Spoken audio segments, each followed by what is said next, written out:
to ask question is from the majority, Representative Jervil Luistro. Thank you, Madam Chair.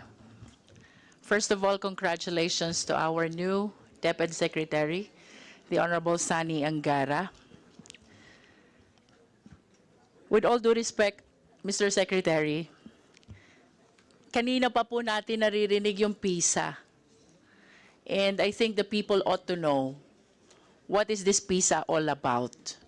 So by the meaning, it stands for Program for International Student Assessment. At mayroon pong ranking ang Pilipinas when we talk about PISA. Now, for the understanding of the Filipino people, with all due respect and with the permission of the chair, I wish to share this slide.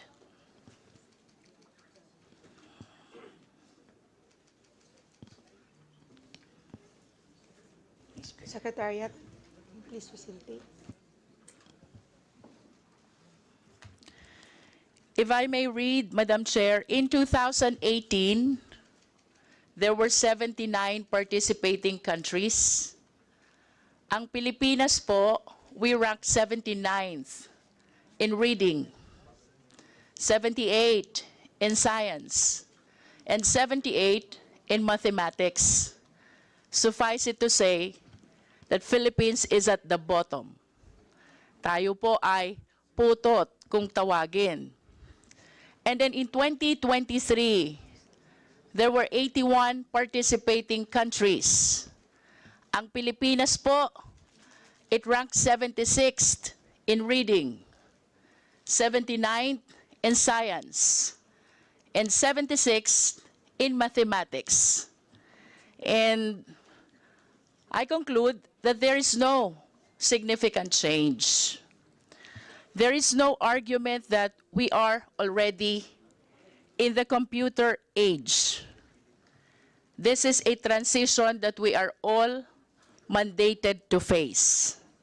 As a matter of fact, this reality was bolstered during the time of pandemic. All services were done by way of online system.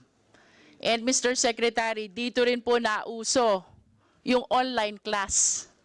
The term online class. But how can we do it in public schools? And because of the lack of the necessary facility, nauso naman po yung modular. That is the intervention that we did in place of the computer system. Recognizing this reality, Mr. Secretary, nag-launch po ang DepEd ng Department Computerization Program.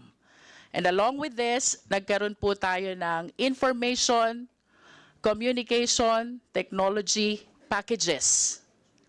At ito po'y dito ko nakita sa Audit Observation Memo for 2022-2023.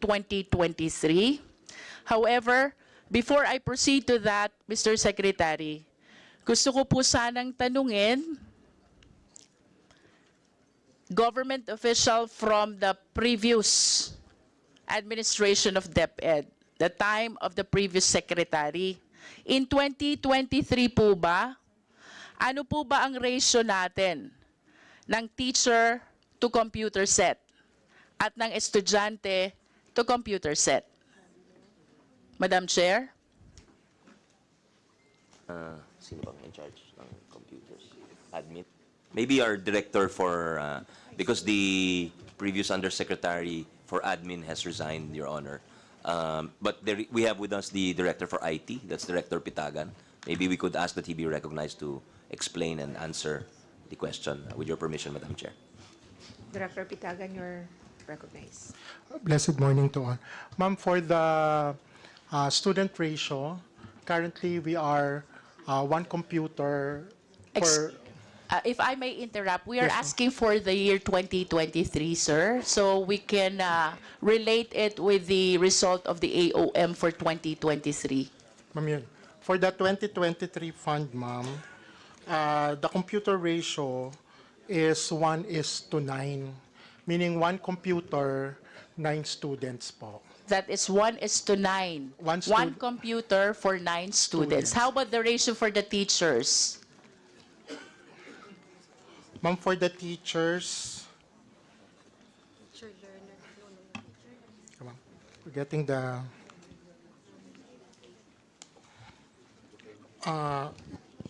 ma'am, the grand total, dito po yung region is one computer is for 30 teachers. One computer for 30 teachers. 30.57. That is almost saying impossible to facilitate an e-learning system having one computer for 30 teachers. And I believe, Madam Chair, that this validates the reason why the DepEd in 2023 requested and lobbied for an allocation amounting to 11,361 million. In other words, sinuportahan po tayo ng Senado at ng Kongreso in addressing this need, in addressing this gap. However, if I may request the Secretary to flash the next slide.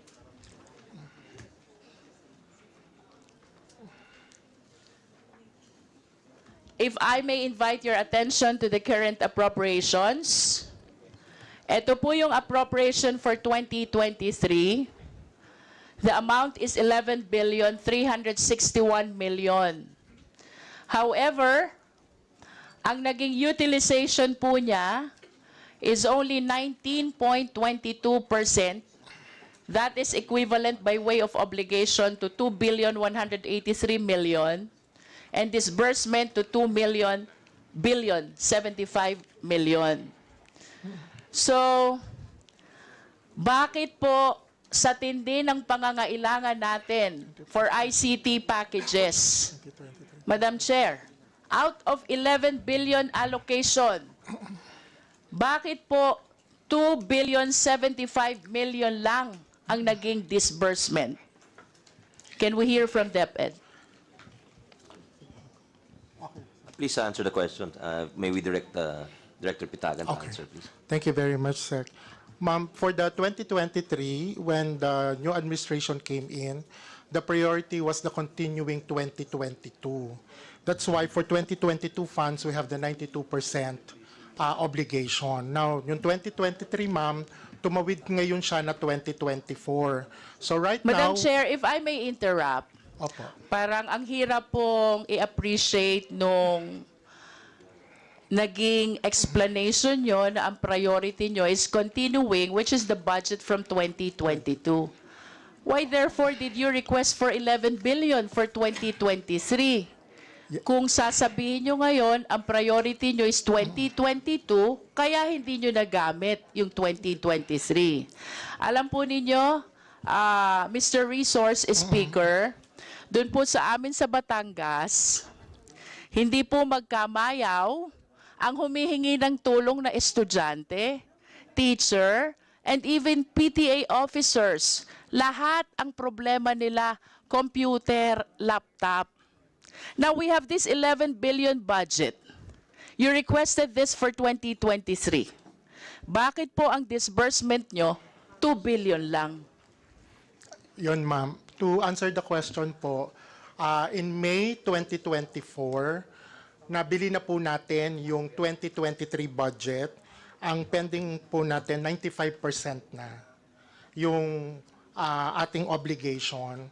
Kaya lang po hindi po nagre-reflect is because we are asking for the modification of the expense class from capital outlay to MOOE.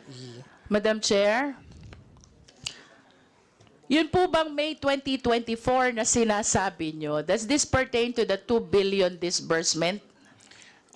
Hindi, ma'am. This pertains to the 8 billion more na hindi pa na gagamit. So nasaan po yung 8 billion? Ma'am, yun, nagamit na po natin to. Where are the computer sets now? The computers now are being delivered to the schools. Yung pong hinahanap nyo na 20... Who can validate that information that they are being delivered to schools? Because as far as I know, napakatindi po ng pangangailangan for computers ng ating mga public schools. If I may continue, Madam Chair, he made mention about the continuing appropriation. So let me invite your attention to color blue of the slide. Ayan po yung continuing appropriation. We have 9 billion budget. Tama po si Mr. Resource Speaker. May nagamit na 8 billion. But what surprises me a lot, punta po tayo sa baba. Both the current and the continuing has an accomplishment of 0%. Opo. Does our resource speaker validate this report? This is as of December 31, 2023. Yes, ma'am. And if I may add, Madam Chair, pagdating po natin dito sa accomplishment report, I hope the people of Batangas are listening to me. Para hindi na nila kulitin kung nasan itong mga computer. We're talking about 2,349 LC, 2,648 smart TVs, 12,022 laptops, 7,558 laptops. That is for current appropriation. And for continuing appropriation, Madam Chair, ang hindi po nadi-deliver, 6,770 packages. And the breakdown is 4,067 LC, 337 smart TVs, and 2,366 laptops, with 3,161 laptops for non-teaching personnel. This is as of December 31, 2023. Nasaan po itong mga equipments na ito? Madam Chair, Your Honor, yung pong pinabagit nyo na 4,067 laptops, na-deliver na po natin ang 91.47%. Yung pong sinabanggit nyo na 337 packages ng smart TVs, na-deliver na po natin ang 91.6%. Doon po sa laptop for teaching na 2,366 packages, 100% na po na na-deliver natin to para sa mga teachers. At yung pong laptops for non-teaching, na-deliver na rin po ito ng 100%. These are all accounted for the fund year of 2022. May we request the resource speaker to submit to us the documents proving all the delivery? Yes, ma'am. And can we go, Mr. Resource Speaker, to the current appropriation? Nasaan po itong 17,019 packages under the current appropriation? Okay. Under the current appropriation for the e-learning cards, that's 1,655 packages. Medyo mababa pa po yung ating delivery dito, which is 3.44 delivery, because the contract, ma'am, the NTP was May to December. So ang target po before the end of the year, maibigay po yung lahat ng ELC. Sa STV naman, ma'am, it's the same. For 5,942 packages, it's 3.77% na po yung na-deliver. If I may interrupt, Madam Chair, in other words, the average percentage with respect to the delivery is 3% Yes, ma'am. out of the total number of packages. Yes, ma'am. Because the procurement of the current 2024 happened in January. Madam Chair, I hope that the DepEd, Mr. Resource Speaker, realizes that the specification when we talk about ICT changed so fast. Hindi ko po alam kung paano nyo i-realize ito concerning the possible significant changes already with the specs of the ICT packages for which the current appropriation is originally allocated. Thank you very much for that very good observation. Ma'am, all our packages from e-learning card to STV, laptop for teachers, and laptop for non-teaching are duly vetted and cleared from the Department of Information, Communication, and Technology. So nagsasubmit po kami sa kanila ng tech specs, including that of the 2023, and they gave us the corresponding clearance. What causes the delay? Ma'am, Or should I say, who causes the delay? Ma'am, hindi naman. Ma'am, kasi yun nga pong 2024, yung current fund, siyempre po, nagsimula po kami ng procurement ng January. No, So, this is 2023 budget. the 2023 budget, ma'am, yun Current nga- appropriation pertains to 2023 current appropriation. Yes, ma'am. Ma'am, yun nga po, if I may backtrack a bit, kasi po noong 2023, when we first came in, yung new breed of leaders, hindi pa po nagagalaw yung 2022. So naging priority po muna yon noong 2023. I will go back to my question, Madam Chair. If your priority is 2022, then you should not have requested for 2023. Kanina po may nabanggit na nasa warehouse. Ano po ba yung nasa warehouse? Ma'am, yung nasa warehouses na nabanggit, these are not these lots. Ito pong DepEd computerization program na ito po yung recalibrated DCP. Yung pong nasa warehouse, those purchased during 2020-2021. 2020-2021. Yes, ma'am. Ito pong 2022, ito yung 2023, ito po yung dinideliver pa lang ngayong 2024. Yes, ma'am. Madam Chair, I just wish to manifest my frustration about the significant delay in the proper bidding, procurement, and delivery of all this ICT equipments. Ito po'y kailangan ng ating mga public schools. As a matter of fact, I wish to believe na ito po ang dahilan kung bakit ang Philippine education ay nasa bottom ng ranking ng PISA. Mayroon naman po tayong budget. Why don't we act promptly so we address this problem in the Department of Education? Thank you very much, Your Honor, for that observation, validating the need of technology for schools. Ma'am, kaya po ngayon, doon po sa hinihingi namin na 2025, we have started already the early procurement activities. Para po ngayon this year, meron na pong NEP level, sinimulan na po namin yung EPA activities para nga pagdating ng 2025, mabili ka agad Madam Chair, at I wish to go ma-deliver. back to my question. What caused the delay in the procurement for 2023? Because I do not consider as a valid excuse na priority nyo ang 2022. Please give me a valid reason.